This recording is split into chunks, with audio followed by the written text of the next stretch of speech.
How many photos are required when you're doing an I-129F, you're doing an I-130, you're trying to prove your relationship? Is there a specific number of photos? And the answer is, you guys are going to guess what answer is coming. No, there's no set requirement for this.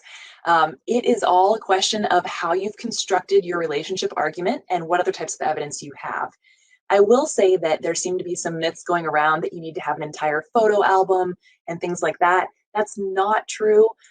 Typically, it would be a poor case if you were relying only on photographs, which are not super convincing, but are helpful supporting evidence, but they're not the most convincing thing.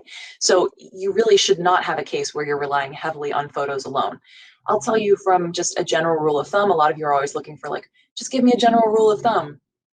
And as lawyers, we're so bad about doing that. But I typically file for my clients, assuming we have lots of other good evidence and it's all kind of rounded out nicely, I like to get about 20 or so, 15 to 20 good photos. If they're good, well-chosen photos, then with captions, that can be all that you need. And so an example of a photo, a well-chosen photo would be that they're all different occasions. So this is not 15 photos of selfies of you guys on the same day.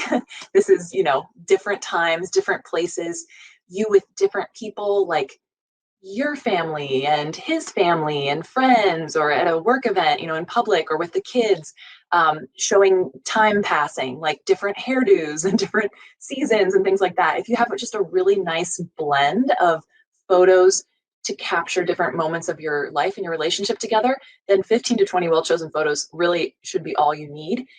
And you should have a ton of other relationship evidence that proves other parts of the case too. So the photo should be like, oh yes, that supports the other story that we see in here.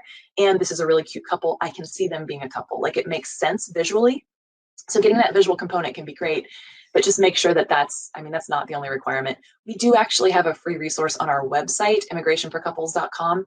It's a downloadable mini course where Megan and I talk a lot more about relationship documents, and where we talk about, we actually have a long written guide and everything about how to actually get relationship evidence. It seems to be something that people are always looking for more information on. So check that out if you want more info about photos and all the other evidence.